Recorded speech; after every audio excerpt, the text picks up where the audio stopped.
So let me tell you a little bit about the tamarind and the tamarind tree today, because many people want to use tamarind, but very often, in the Western world, we do not quite know how to use it. And in southern India, they're using it every day because it is a home of tamarind trees. No matter where you look, you just keep driving down the street, you'll see two tamarind trees there. You go on a main road somewhere to the village, on either side in the shade trees are tamarind trees. And they call them the shade trees, tamarind trees. And of course, there is a myth. What is the myth? The myth is that in the night time, you're not supposed to go on the tamarind tree because there are evil spirits that lurk around them. Is that true? No. What is true is it gives out acidity in the night time because it is sour. The tree leaves are sour, the pods are sour, everything is so sour that it gives out acidity. And when it gives out acidity, it's kind of harmful to the body because just like acid rain, you don't want acid rain on you, do you? No. So obviously, you don't want this acid air. It doesn't help you. So that's the reason the myth came about, saying, "Oh, there are evil spirits lurking around the tamarind trees in the night time." But the tamarind itself is a divine fruit. It is in a pod, right? It comes in a pod. The trees are huge. They're huge trees, and so much tamarind grows. Flowers, tamarind. It's amazing, and it's very healthy. The tamarind, when the juice is extracted from it, it is cooling to the body. It's healing to the body. So in South India, because it's cooling and healing, they use it practically every day in fruits. So here I want to show you the many uses of tamarind. To start with, this is the pod. It has been removed from the shell. There was a outer shell to this, and the hard shell has been removed. The inside is taken out, and as you can see, the inside has all this pulp in it.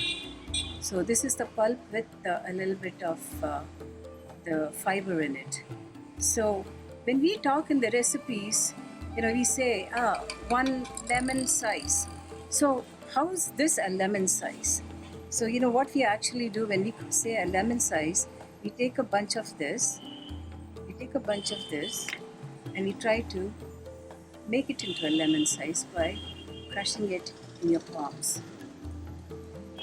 Now, does this look like a lemon size? Maybe a tiny bit more, a tiny bit more,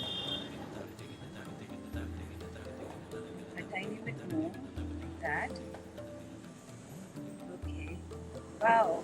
See, I made a lemon size tamarind stuff. So this is what. So in the recipes which calls for lemon size amount of tamarind, this is what we mean by that. So you just roll it tight, and this is the lemon size. And the next thing you do with this is you dunk it into some water like this.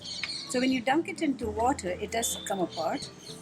As you can see, it does come apart. And try to squeeze out all the pulp from it.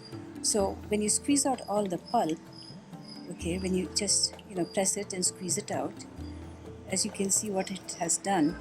Can you see that? Look at that. Nice tamarind drink right there.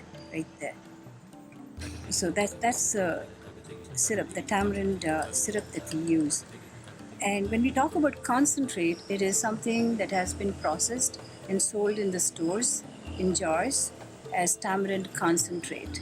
Concentrate comes from this, so they could have either removed it like this, or of course, they use machinery and they use other methods to squeeze them out, squeeze the pulp, and that's the concentrate we talk about. So anytime in a recipe they say use 1 teaspoonful concentrate, it is 1 teaspoonful of this concentrate pulp. And if they say, just use 1 lemon size, then you use 1 lemon size, and whatever comes, the juice comes out of that, the pulp that has been put, absorbed into the juice, the whole amount you use in your recipe. So a 1 teaspoonful of a concentrate may be equal to 1 lemon size of this, because the taste would be the same. the tartness would be the same. So just remember that one of this, which is a lemon size, and 1 teaspoonful of concentrate are about the same value. Okay, so that's how this looks like. So this now gives you a good idea as to how to use tamarind in the foods. And now there are many recipes. There are beautiful recipes.